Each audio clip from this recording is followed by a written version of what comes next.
So welcome to New Perspectives, an integral yoga platform that is sponsored by both Aro University and Surat, India, as well as the Sri Aurobindo Integral Life Centers, one in Surat and one here in Fountain in South Carolina. And I'm Rade, and with me today is Dr. Vladimir Yatsenko. We are both with the Sri Aurobindo Integral Life Center in Fountain Inn. We also have Dr. Kiran Singh joining us, and she is with Aro University and the Sri Aurobindo Integral Life Center in Surat. So last week on New Perspectives, Dr. Ananda Reddy spoke of the links between Sri Aurobindo's record of yoga and Savitri. Today, we will continue our exploration of Savitri as Vladimir addresses Savitri and the four boons, or the four steps towards immortality. Vladimir is a scholar and instructor of Sanskrit and Sanskrit literature and an educator in Vedic and Vedantic studies. He's aligned with numerous educational institutions internationally, including several in India, Indian Psychology Institute, IPI, in Pondicherry, International Center for Integral Studies, ICIS, in Delhi, Sri Aurobindo Center for Advanced Research, Sakar, Pondicherry, and here in the US in New Mexico, Arogya Center. So with that brief introduction, Vladimir, I'll hand it over to you. Thank you, Radhe. Yes, last time we had a beautiful exposition by Ananda Reddy on Savitri, and there was a question raised why Savitri was chosen as the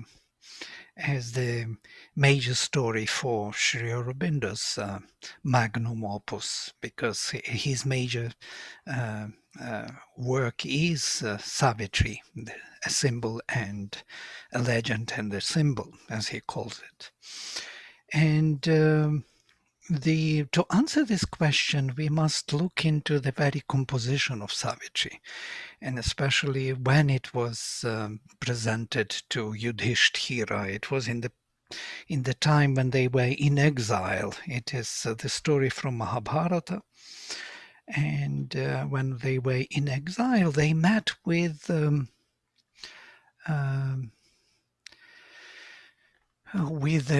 great rishi Markandeya, who is one of those eternal immortal rishis, ever 16 years old rishi, who travels from Manvantara to Manvantara. He received his Boon of Immortality from the first Manvantara of this Kalpa, from Shiva, from Rudra.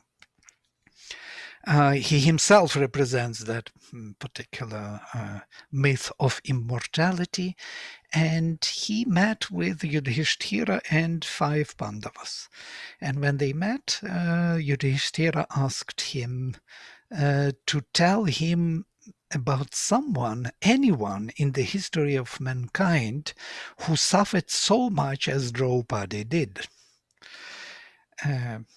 And he said, yes, there was one person long ago, and it was Savitri.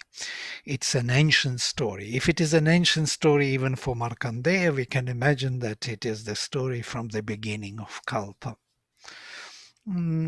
And he tells us this story. The Markandeya Rishi, who is the devotee of the Divine Mother, who wrote his Devi Mahatmya, very famous worship and adoration of the Divine Mother, in his Markandeya Purana.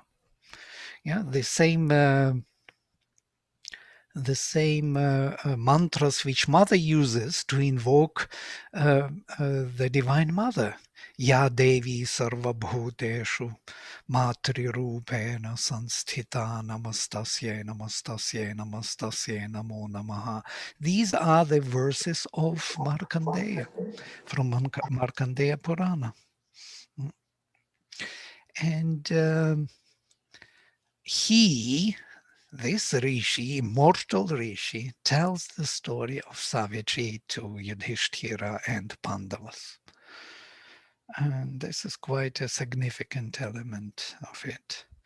And what was striking in this story, when I remember I studied this story first time in the university, I didn't know, I knew about the story, I knew that Sri Aurobindo used it for his own epic story of his own evolution of consciousness, um, which he's using it for his own yoga. And actually, you know, when Sri Aurobindo approached the mother, he approached the mother asking her for permission to give him a blessing to write the story of Savitri. This is also an amazing. He needed a blessing of the mother to write this story. So he received the blessing. So he put all his knowledge into this profound, biggest in English literature story, and the most beautiful, the most luminous, definitely. So why did he use this story from Mahabharata? And Sri Aurobindo explains this in his note, and I would like to project this. Let me project my PowerPoint, and this is the note, author's note. Usually it was used from his letter. The tale of Satyavan and Savitri is recited in the Mahabharata as a story of conjugal love conquering death. But this legend is shown by many features of the human tale, one of the many symbolic myths of the Vedic cycle. So it belongs to the Vedic cycle of myths of immortality, one of which is Markandeya, the other is Nachiketas, the other is Trishanku, the other is the Manthana of the ocean, the churning of the ocean, and Amrita. So these are the myths of immortality, one of which is Savitri and Satyavan. Satyavan is the soul. These are the symbols. Satyavan is the soul carrying the divine truth of being within itself, but descended into the grip of death and ignorance. That's why he has to live 1 year only. Savitri is the divine word, daughter of the sun, Savitri. She is the daughter of Savitar, the Lord of the sun, goddess of the supreme truth, because Savitar represents the supermind, who comes down and is born to save. So the divine word is saving the soul. Ashwapati, the lord of the horse, her human father, is the lord of tapasya, the concentrated energy of spiritual endeavor that helps us to rise from the mortal to the immortal planes. It is associated that Ashwapati was Sri Aurobindo himself, and we can see it in his exposition in Savitri, especially in the book 2, the book of the traveler of the worlds, how Ashwapati travels from plane to plane. Dyumatsena, the lord of the shining hosts, father of Satyavan, is the divine mind here fallen blind, losing its celestial kingdom of vision, and through that loss, its kingdom of glory. Now we will have to mention these two again, the celestial kingdom and the kingdom of glory. There are two boons given to Satyavan, to the Dyumatsena. Two boons, and these are two kingdoms which he has to get back, his vision and his kingdom. Still, this is not a mere allegory. The characters are not personified qualities, but incarnations or emanations of living and conscious forces with whom we can enter into concrete touch, and they take human bodies in order to help man and show him the way from his mortal state to a divine consciousness and immortal life.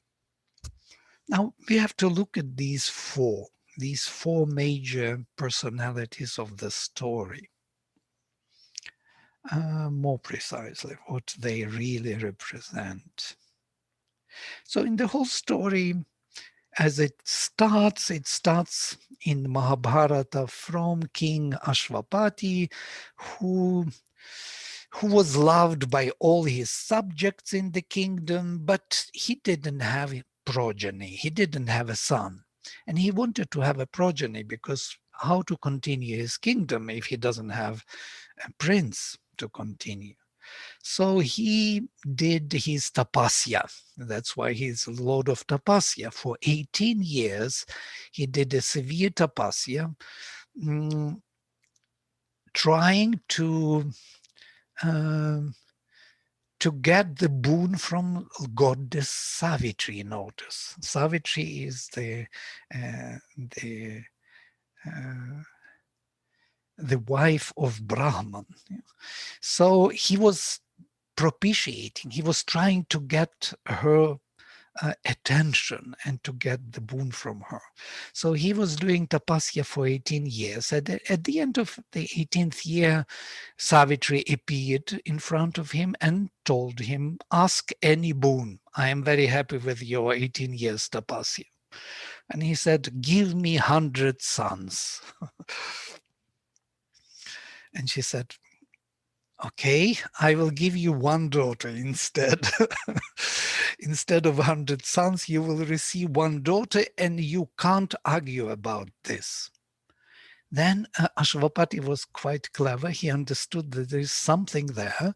So he didn't argue about it, and he accepted the gift of one daughter. So his daughter was born, very beautiful, Kanya Eva, as if the Deva Kanya Eva, as if the divine maiden. She was beautiful and she was truthful at the same time. She was not only beautiful, but truthful. And when she was 16 years old, um, nobody tried to ask her hand to marry her.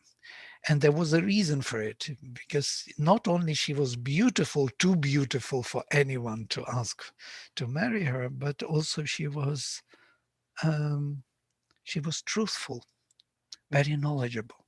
And it seems it's not very appealing to to princes and kings to have very truthful wife.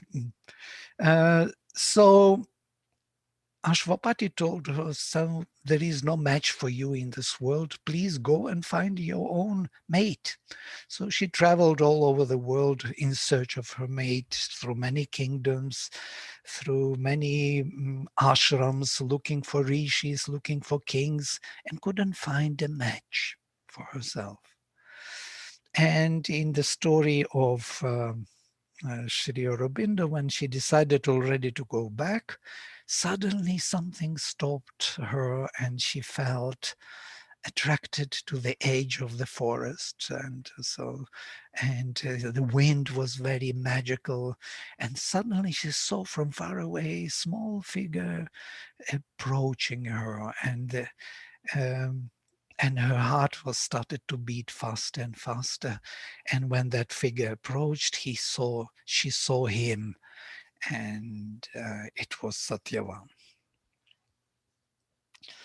And then they spoke. He told her his name, that he is Satyavan, the son of Dyumatsena, the king who was banished from his kingdom because he lost his sight. So they lived in the ashram in the forest. So he was a prince, but prince who had no future because he had no kingdom. And it's quite interesting if you look at these two kings, yes, Dyumatsena and Ashwapati, so to say. Dyumatsena, the lord of the shining horse, so that the divine mind, yeah, which Aurobindo says, has the sun, the soul of mankind, Satyavan, but doesn't have a future because he lost his kingdom. And Ashwapati has the kingdom, the Lord of the Power, but doesn't have a son, doesn't have a future. So here that we are, the power and knowledge, these two grand foundations of our manifestation. Power and knowledge are separated, split. Power manages this manifestation but has no future to make it divine. And the divine presence, the divine consciousness has no power, no approach to this manifestation, separated from it. So here they have to marry. And it's quite interesting when they meet Dyumatsena and Ashvapati in the story of Mahabharata. Dyumatsena tells Ashvapati that many times he thought to become family with him, to marry, to bring his son Satyavan and to marry Savitri and to become family with Ashwapati, but because he lost his kingdom, his sight and his kingdom, he didn't dare to do so. It's quite interesting. When he lost his celestial power, his consciousness, he didn't dare to come to Ashwapati until his children, their children, met and decided to marry him. Yes, and that's the whole story about their marriage. So if we look at these four major personalities, Dyumatsena, who lost his sight and his kingdom, Ashwapati, who had his kingdom but had no future, and then two representatives of these two children. So, and compare it with the story told by the mother of the four first emanations which manifested the world. And these first four emanations were consciousness in light, bliss, truth, and life. And when they were projected for the first time, they started to move forward as if they were the supreme, and they disconnected from one another. And separating from one another and from the supreme source, they lost their oneness, their support, and turned gradually into their opposites. Consciousness in light turned into the darkness, became blind like the king Dyumatsena, and bliss became suffering gradually, as Ashvapati was mentioned in the Mahabharata, that though he was loved by everyone, he suffered a lot. Santapam upajagmivan. He suffered being loved by all. And that suffering was his major fault, because he didn't have the future. And then truth turned into the falsehood. Truth. What is truth? Truth is the correspondence of knowledge and power. That is truth, where the light of knowledge corresponds to power. So whatever we do is true to the consciousness. That is truth. And that truth lost that correspondence of power and consciousness. So they got separated, blind Dyumatsena and King Ashwapati, who had no future. And finally, life itself, the Sat, the being, was fallen into its opposite, death. So the soul itself, Satyavan, could not sustain himself anymore in this world and had to leave it to die. And we can see in this beautiful picture drawn by Huta from the sketch of the mother. I'm using this picture as the major concept of my presentation. You can see that these four emanations coming from the Supreme gradually turned into their opposites. And these are at the bottom the symbols of these opposites: the darkness, the suffering, the falsehood, and the death.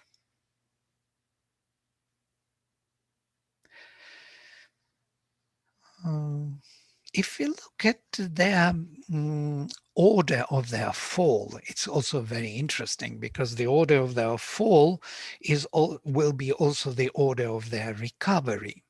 So the first falls the consciousness in light. It becomes blind.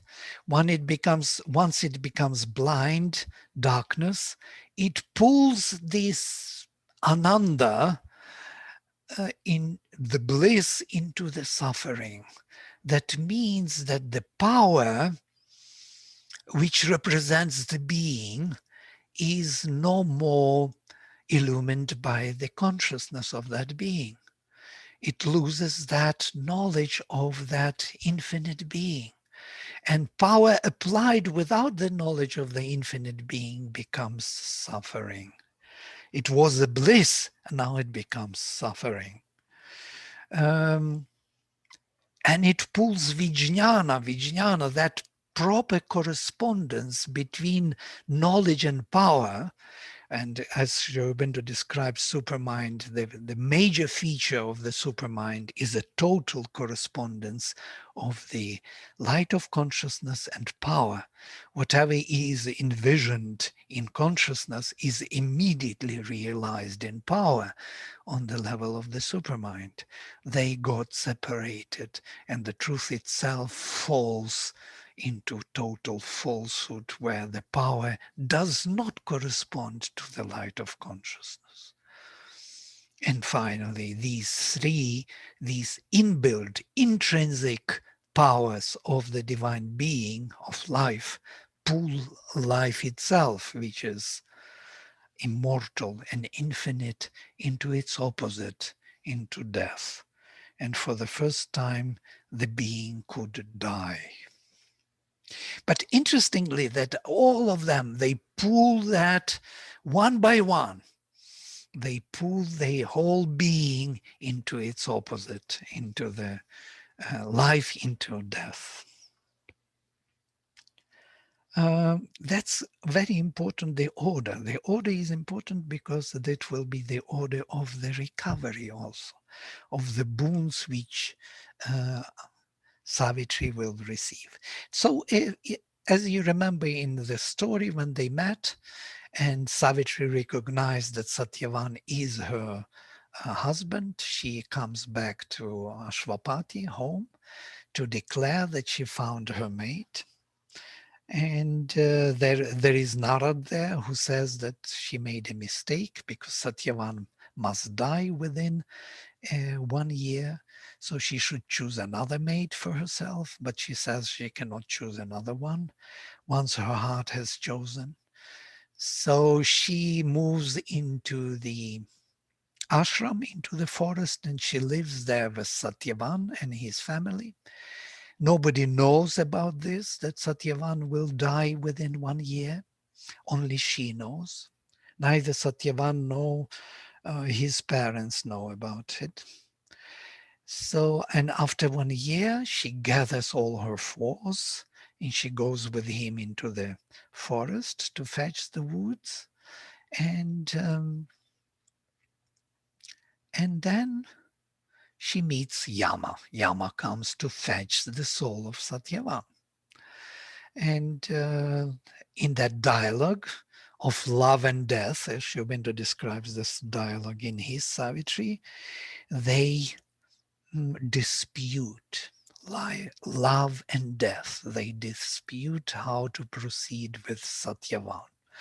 And she wins, so to say. In Sri Aurobindo's Savitri, she fights with him, and I will speak about this later in a minute.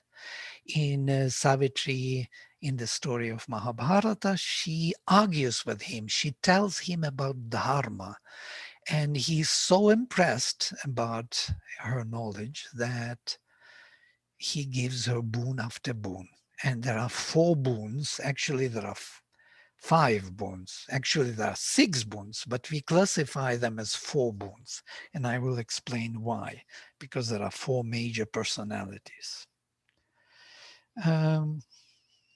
So what are these 4 boons? The first boon she asks is the return of sight for Satyavan's father, Dyumatsena. And it's quite interesting, and it is interpreted in Indian literature as if she is a very good daughter-in-law, and she knows about her father's wish to have 100 sons, Ashwapati, but she doesn't ask for the first boon from Yama to give 100 sons to Ashwapati. She asks for the first boon for Dyumatsena's sight. She wants Dyumatsena to acquire, to get back his vision, because he became blinded king. He gives her this boon, saying, ask here, every time he says, ask any boon except the life of Satyavan. She immediately says, give the sight to King Dyumatsena. He says, Tathastu, let it be so, but now you have to go back. And she follows him and tells him, how can I go back if you take my husband? I am like a thread after the needle, and so on and so forth. And she again speaks to him about Dharma. And he is again very much impressed and says, ask any boon except the life of Satyavan and go back. And she asks second boon, the return of the kingdom to Dyumatsena. It's quite an impressive second boon, because he lost that kingdom once he became blind. He was banished from his kingdom into the forest. So he receives the second boon, Dyumatsena. And then she follows him again and speaks about dharma and about purpose of life. And he is again very much impressed and says, ask any boon except the life of Satyavan and return. You went too far on the way to the other worlds with me, when he's carrying the soul of Satyavan. And she says, give the 100 sons to Ashwapati. That very thing what Ashwapati did, yes. His tapasya in the beginning of the story to get these 100 sons. Now it comes, this boon, through Savitri. And he says, Tathastu, let it be, but return, O child. And she still follows him. She says there is nowhere for her to go, only with Satyavan and him to another world, and speaks again even greater wisdom on Dharma. And he is totally impressed, and he says to her, choose any boon except the life of Satyavan. And she says, give me the 100 sons with Satyavan. Now this boon is usually kind of jokingly interpreted as if she's cheated on Yama, and Yama by mistake gave her this boon without the life of Satyavan, and I don't think so. I don't think this is a mistake. I think this is a proper boon, which is coming as the marriage of knowledge and power. First, she recovered knowledge, and knowledge she recovered the light of knowledge in two different boons. The Dyumatsena received his sight, his vision. I will come to it at the end of this presentation. And then he received his kingdom. Two boons are very important. The recovery of consciousness of our jivatma and our psychic being, as it were. These two beings of consciousness had to be recovered within our existence. And then only then she asks for 100 sons for the future of Ashwapati, of power, which will be now illumined by consciousness. Only when there is a possibility of consciousness to illumine power that Ashwapati may have sons, may have future. And that is the next boon. And finally, she asks for the marriage between the power and knowledge. And that is represented by the supramental manifestation or the 100 sons of Savitri and Satyavan. So the supramental manifestation, where the realization of oneness of knowledge and power is taking place, is to take place before the immortality can be effectuated and the Satyavan's life can become immortal. And this is the whole secret conundrum of the story, why Yama granted her this boon of 100 children before he could give her the life of Satyavan. It's not a mistake. And this is what I discovered. Now, the 100 sons of Savitri and Satyavan is the supramental manifestation. It is Savitri, Savitri herself, who effectuated this. She, as the Divine Mother, brought all the psychic beings into total correspondence with the power. And we will come at the end to the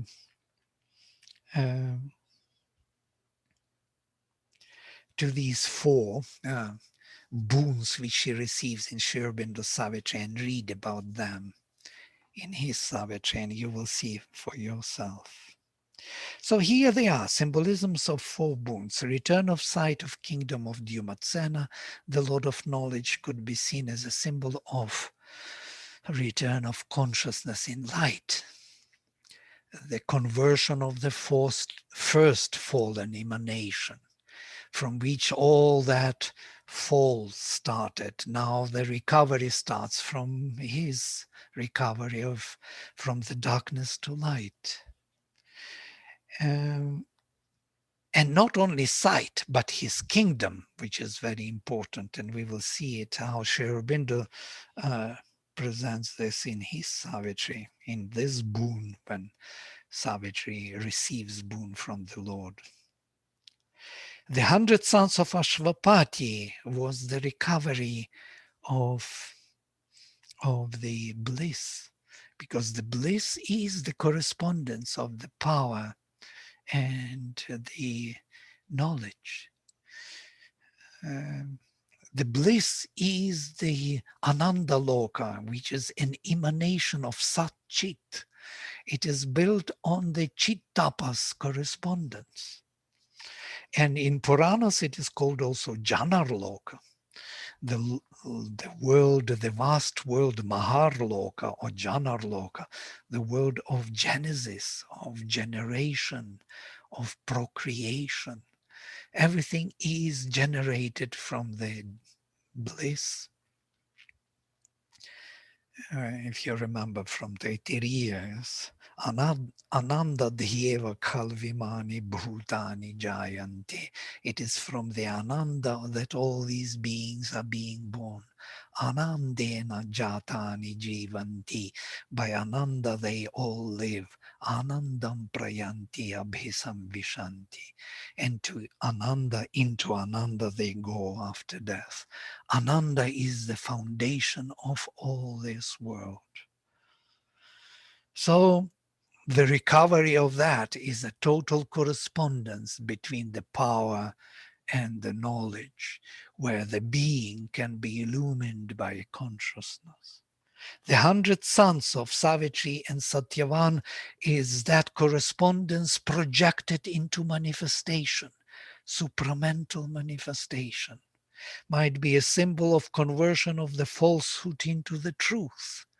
Truth where these two correspond, the knowledge and power. It is a symbol of supramental manifestation upon earth with all its multitude of souls. What is truth? What is supermind? A total correspondence of knowledge and power. Here Savitri is the Divine Mother, and all men and women, and that's what Sri Aurobindo mentions in his third boon of the supramental manifestation, where all men and women are gathered into the Mother's arms. There is no more separation on power and knowledge. These are all psychic beings, children of the Divine Mother.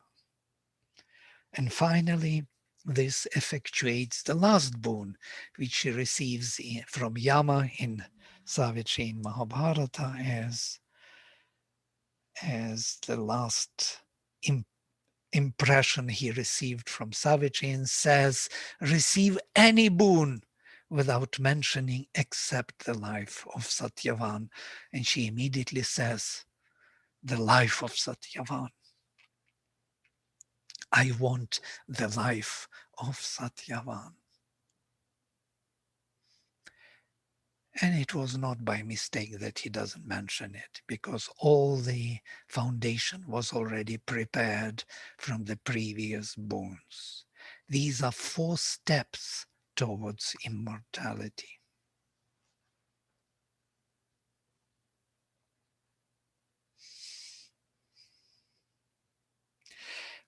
What is interesting in Sri Aurobindo's Savitri, when the Lord of Death, he is not so friendly as in Mahabharata Savitri.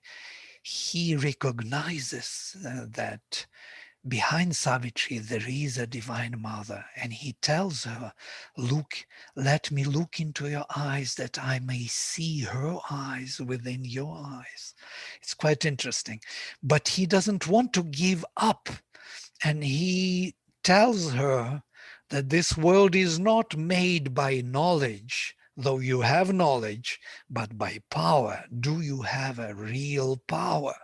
That power which will correspond to the light of knowledge. And she looks into his eyes, and he sees that her power is actually expanding onto him, and he's scared, the Lord of Death. And that is the passage from Savitri. Look at this. He called to night, that darkness, first fall of the consciousness in light. But she fell, shuddering back. He called to hell, which is suffering, but sullenly it retired. The Lord of Death calls to everyone, to all his 4 major emanations. Notice one by one: night, hell. He called to the inconscient, the falsehood, for support, from which he was born. His vast sustaining self. The death was born from that falsehood, from separation of knowledge and power. It drew him back towards boundless vacancy, as if by himself, to swallow up himself. And then he falls to himself. He called to his own strength, death. But it refused his call. It didn't answer. The correspondence between power and knowledge was already established by Savitri. At last he knew defeat inevitable, and left crumbling the shape that he had worn. He was wearing this shape of death, abandoning hope to make man's soul his prey, and force to be mortal, the immortal spirit. This is his task, his purpose, to make the immortal spirit the mortal. Because life is nothing but perpetual change, death. And that is how in time and space the life is maintained. Now we are coming to the final part of my presentation, after this collapse, victory by the Divine Mother Savitri over the Lord of Death, there is the Book of Everlasting Day. And I want to read the first sentence of this book, because it is important, because what will follow is important after this. A marvelous sun looked down from ecstasy skies on worlds of deathless bliss, perfection's home, magical unfoldings of the eternal smile, capturing his secret heartbeats of delight. The transcendental delight is being manifested on earth. God's everlasting day surrounded her. Domains appeared of sempiternal light, invading all nature with the Absolute's joy. Her body quivered with eternity's touch. Her soul stood close to the founts of the infinite.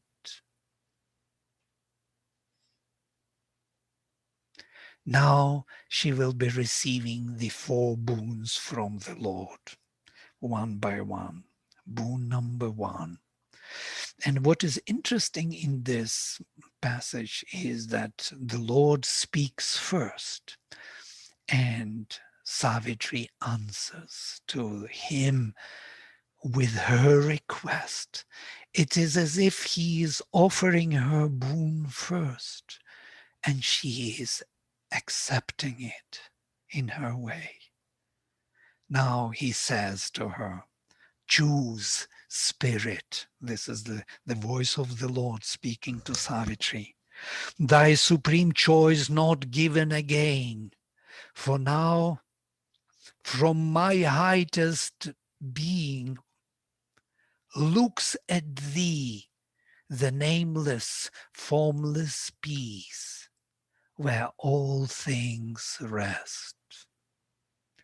The witness consciousness, the consciousness of Purusha. And silently the woman's heart replied, thy peace, O Lord, a boon within to keep, amid the roar and ruin of wild time, for the magnificent soul of man on earth. Thy calm, O Lord, that bears thy hands of joy. Now, if you look at this, what she requests, there will be 2 movements. Movement 1, the peace, to keep the boon within, to keep amid the roar and ruin of wild time. Whatever happens here in Prakriti, there will be always a witness, unborn self, viewing it from above. Jivatma, realization of Jivatma. And thy calm, O Lord, that bears thy hands of joy. What are these hands of joy and that calm within? And this is something which creates this glory of kingdom. That kingdom of Dyumatsena he lost. That ruling over the earth is done by the psychic being. It is only through the psychic that the Jivatma can reach out and rule on earth. And these are the hands of joy. These 2 major realizations convert the darkness into the Lord of light.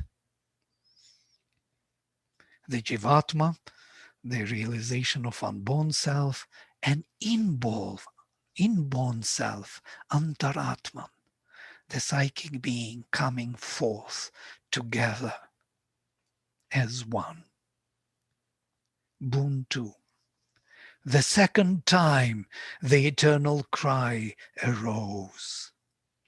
Wide open are the inevitable gates in front. My spirit leans down to break the knot of earth. Amorous of oneness without thought or sign. To cast down wall and fence. To strip heaven bare. See with the large eye of infinity. Unweave the stars into silence pass.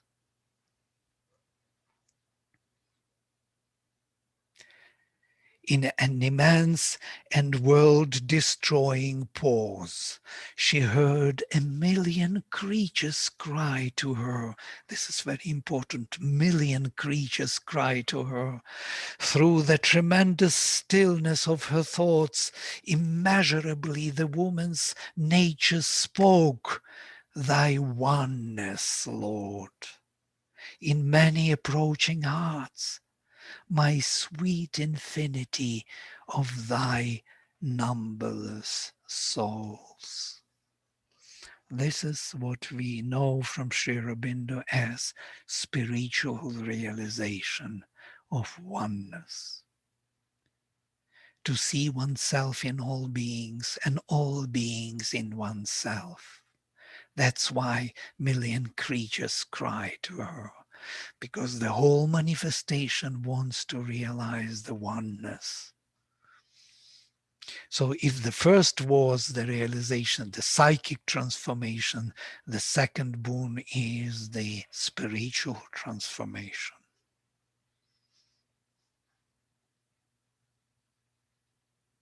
This is the boon of Ashwapati, that the inner being can be manifested in the oneness of the world. And the third boon, this mysterious boon of the children of Savitri and Satyavan, mightily retreating like a sea in ebb, a third time swelled the great admonishing call. I spread abroad the refuge of my wings.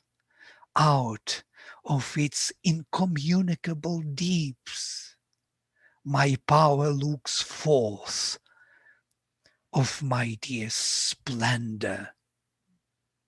Power looks forth of mightiest splendor, stilled into its majesty of sleep, withdrawn above the dreadful whirlings of the world.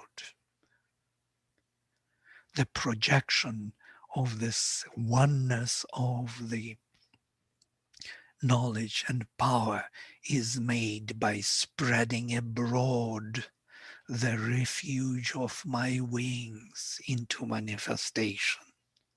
He gives her a hint which she should choose, what boon she has to choose. A sob of thanks was answered to the voice, and passionately the woman's heart replied, Thy energy, Lord, to seize on woman and man, to take all things and creatures in their grief and gather them into a mother's arms. The supramental manifestation on earth.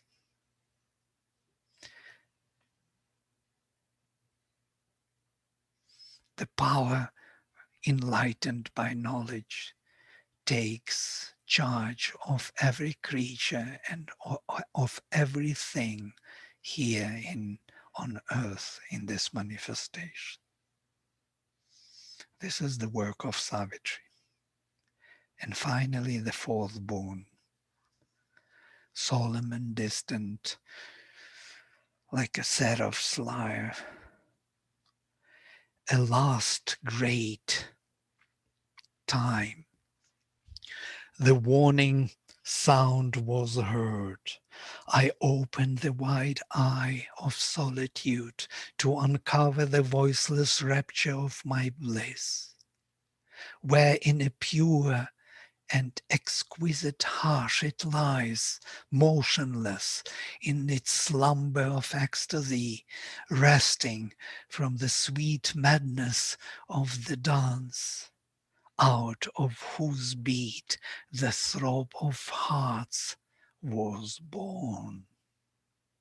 Life itself was born, the throb of hearts, from which came into being, breaking the silence with appeal and cry, a hymn of adoration tireless climbed, a music beat of winged uniting souls.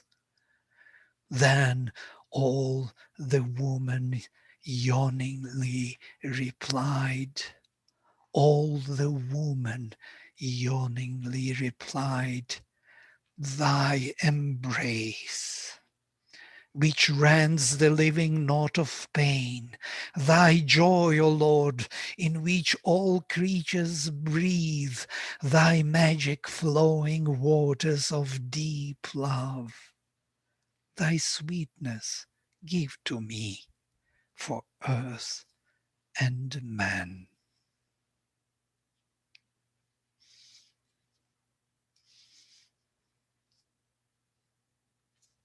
This love, that Ananda from which all manifestation came into being, the very quintessence of our soul, is manifested finally in the world. Now, the final scheme I prepared here to show you the development in the story. So we have four major personalities, four characters. We have at the beginning of the story blind Dyumatsena, who lost his kingdom. We have suffering Ashwapati. We have unasked, unmarried Savitri, a very beautiful and truthful being, and dying Satyavan, who within 1 year must die. After 1 year of marriage with Satyavan, after she married Satyavan, what do we have? We have seeing Dyumatsena with his kingdom returned back to him. Happy Ashwapati received his future 100 sons, married Savitri with 100 sons as the future manifestation on earth, and living Satyavan. These are the conversions of these four fallen supreme emanations of light which turned into the darkness, bliss which turned into the suffering, truth which turned into falsehood, and life which was turned into death. So here I would like to stop and invite your questions if there are such questions or observations, insights. You do have a question in the Q&A. Now you've got two, and also there was a couple that came across on the chat. So if you want to read those, or I'm happy to read them out to you, your choice. Sure, I can see them. Yes, there is. Can we have a hard copy? Yes, you can have. Actually, it was published with much more details and with many more references, and I will send this to those who are interested. Please let me know who is interested, and so I can send this. The Bible is called the wine press, sweet wine of the wine that we drink.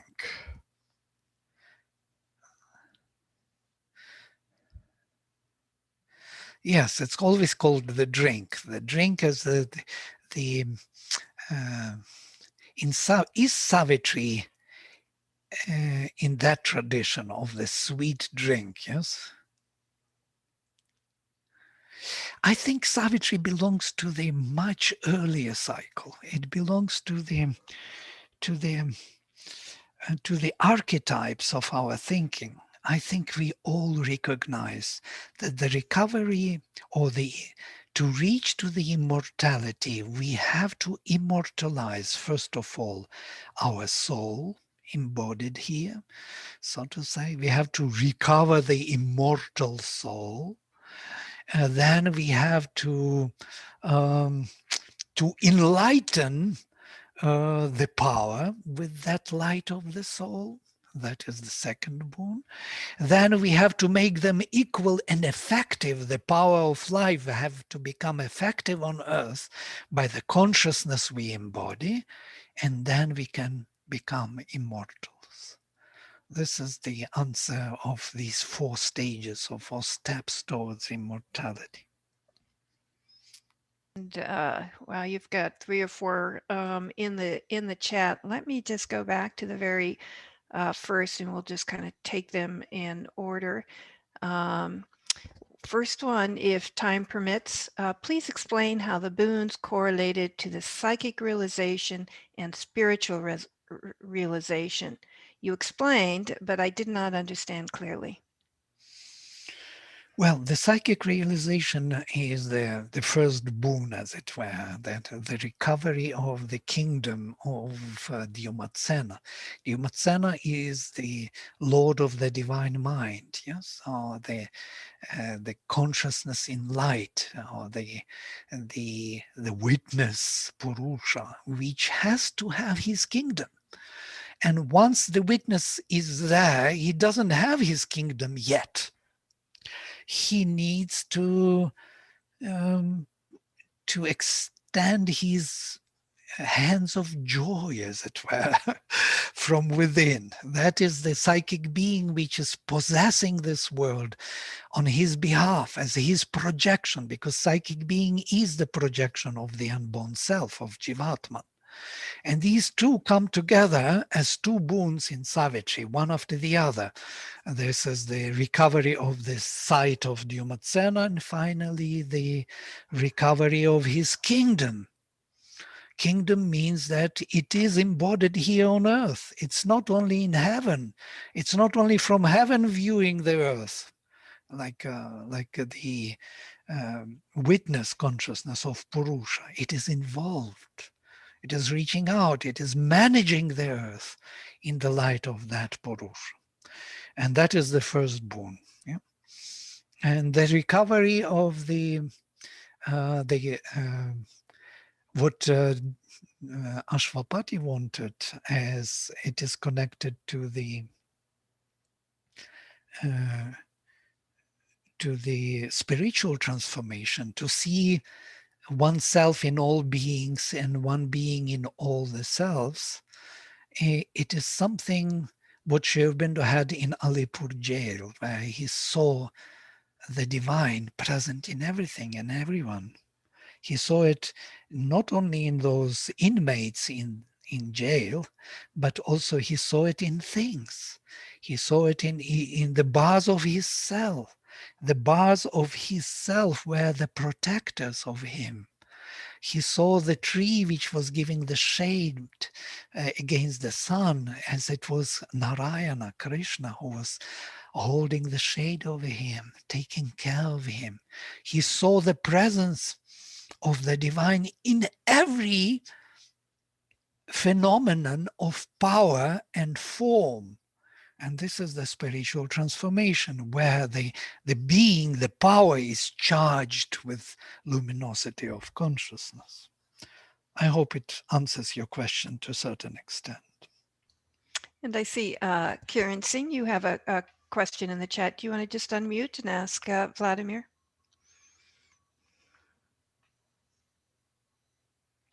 Thank you, Vladimir.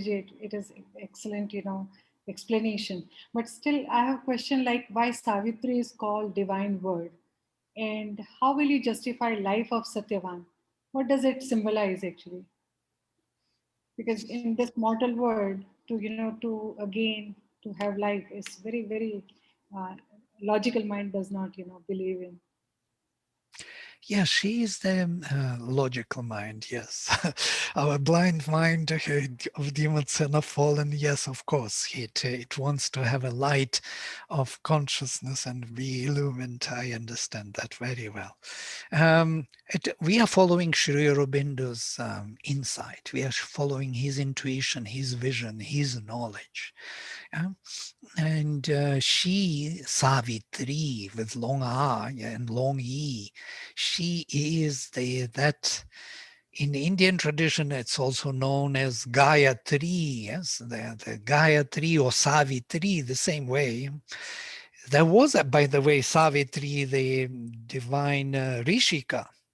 You know, in the Rig Veda, she is the author of the hymn of marriage, as you know, the most popular hymn in the whole Indian tradition, which is recited most, because every marriage is, you have this hymn. Yeah? And the author of this hymn is Savitri, the divine, the daughter of the sun. The daughter of the sun, because the word is the power, the intention which comes down to save. It is that knowledge, that action of knowledge, that logos which creates the worlds, comes down to break the wall of ignorance and to illumine the soul and to save the soul out of ignorance first, then out of the separation of power and knowledge second, and finally to make it immortal as it is in itself, but which is kept in this grip of death and darkness. But that death and darkness have to be removed, and it can be done by the daughter of the sun, by the logos, by the word, by that Pashyanti Vak, by that illuminating word of Sri Aurobindo. And we are reading now Sri Aurobindo's Savitri, and we are all getting illumined by this possibility of having another life, understanding this manifestation in a different way. This is what is happening through the word. There is another question in the Q&A. Is that, I guess, let me just... I can also see it. Let me I just see. was going to see if Karen G had... do you have any other questions, Karen G, or was that... Okay. Thank you. Yes, and Satyavan is the soul. Yeah, is the soul of mankind, of every one of us. And as long as we are in the grip of this darkness, we have to leave every time. We cannot stay because we do not have total correspondence between the action and knowledge. They are always insufficient in a way. There is no total harmony between the higher consciousness and the lower being. So once that harmony is established, the possibility of staying is also established, that you don't have to leave. And that is the boon of immortality. I don't see many questions. 100 Sons of Savitri. If it is of truth or fact, what was their destiny? Is there any mention about them? Now, 100 sons is 100 itself is a symbolic number. It's a Vedic number. Sri Aurobindo interprets 100 as infinity. Yeah, infinite possibilities. There is no end to the possibilities. 100 sons are not counted as 100. Yeah, and then not 101, only 100. 100 means the infinity, the higher and the lower being, or the transcendental and this consciousness put together into one existence. I think this is more a symbolic number. By the way, in Savitri, Sri Aurobindo speaks about those sun-eyed pioneers which he saw, which were flaming pioneers descending from the highest heaven, rushing down on earth.